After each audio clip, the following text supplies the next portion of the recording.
What's up, everybody? BigSweetC here with you. Got a special little video for you. I kind of want to pick up where we left off with the day off Twitch talk from a couple episodes ago. And during that video, I brought up the fact that the people that were creating the strike weren't willing to go the full mile and switch platforms. And now I think that's a downfall. I think that discredits your movement, and it takes away all the power from that movement in your attempt to acquire leverage that will allow the change to happen that you want to happen. So I think coming out and saying that you're not going to leave Twitch regardless is pretty much the end of your protest. But that aside, I did mention that I want to talk about this idea of the availability for one, and also the viability of going to a smaller platform. So the two that I seem to come across the most often, I mean, obviously there's the big three. There's Twitch, YouTube, and Facebook gaming. Now, Facebook gaming, I guess, has the biggest growth, although if you've ever seen it might as well be chatterbait. The only people I ever see on there are Stone Mountain, cam girls, and like 9 and 10-year-old little boys. Like I don't know what Facebook gaming is all about. So, but it is the biggest growing one of them as of all the statistics within the last couple of years. So they were kind of a late competitor that came in later and was able to scoop up some people. But really, they were only able to scoop up people from when Mixer went down.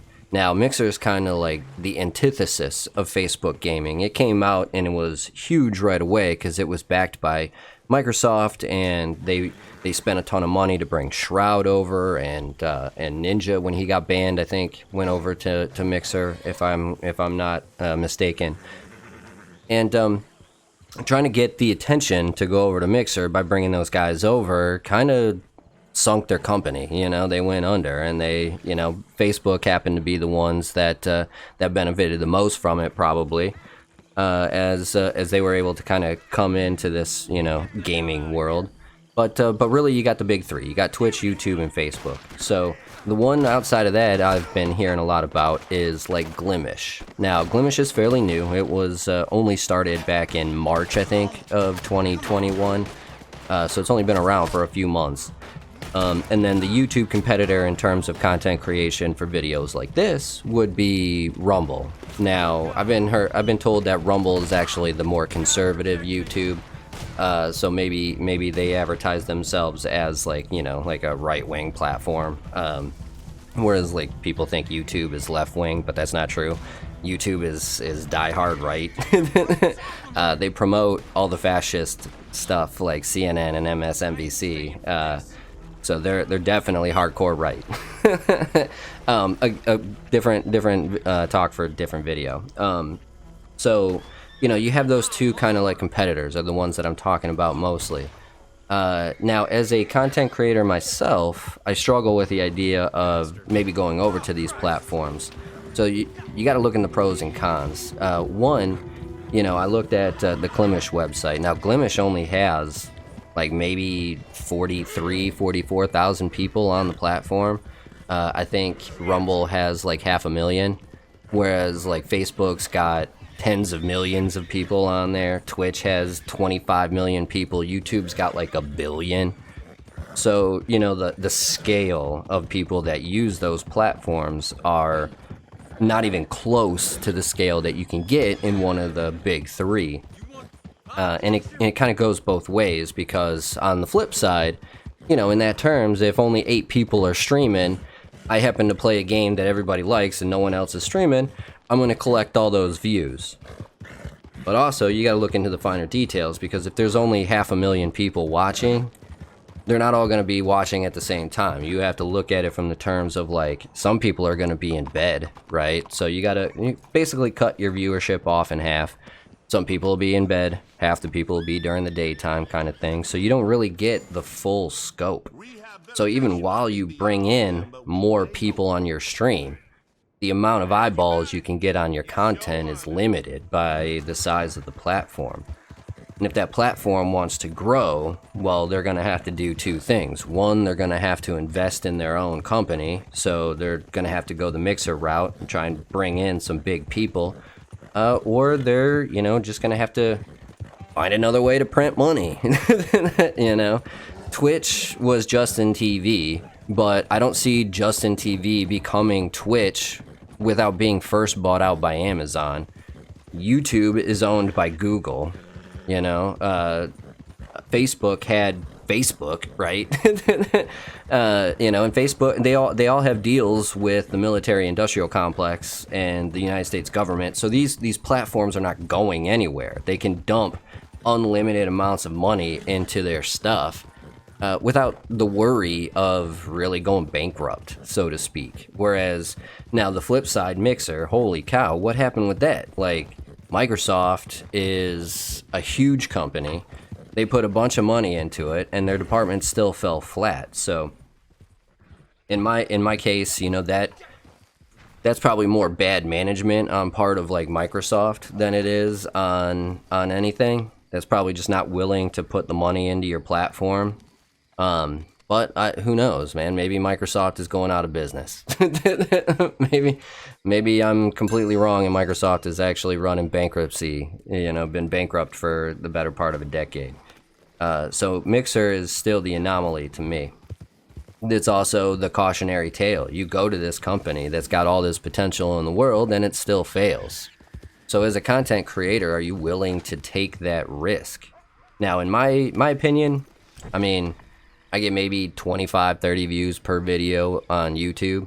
If I could get 25 to 30 views over on like Glimish or Rumble or whatever, probably the same to me. They boast a 50-50 split. I think I actually get 70-30 split. But that's not really the details. Like, a lot of people think that, oh man, you only get 30% of your money, or you only get 50% of your money. Now in the Twitch subs, makes a lot of sense because, $5, right, is the Twitch subs. You get $2.50, but you're the one creating the content. You're the one getting the sub. You should get more in that aspect. But like, if you're telling me you're going to give me 70% of the ad revenue, well, only certain things about that ad revenue trigger the getting the money from the ad revenue. Now, if I was to get, say, a penny for every time an ad was seen, every view an ad was seen, I'd probably earn a lot more money than what I do. But you guys have to interact with it. You have to click on the button and go to the website, or you have to answer the the question from YouTube type of thing before it even starts to track it. And then after that, it goes even farther. Like, if you don't buy anything, then I get less money, because even though you clicked on the ad, you didn't buy anything. So there's a lot more factors going into it than just the 70-30 split. And I don't think that really should, affect one way or the other, to be completely honest. But it's just, it's one of those things where, I have to leave it up to the audience, because generally, in the end, that's really what matters, is whether the audience goes or not. Now, I have a bunch of you guys that are like super dedicated, but I put videos on YouTube and I stream on Twitch, so it's easy for people to go back and forth between those platforms. Would you guys be willing to stick with me and go over to Rumble and go over to Glimish? If I'm the only person over there on those websites, what's really your incentive other than to support me? And in that case, why don't I just stream on Twitch and you just donate to my PayPal type of stuff? You know what I mean? So it's kind of a catch-22 for content creators. It's really the only industry where everybody can participate.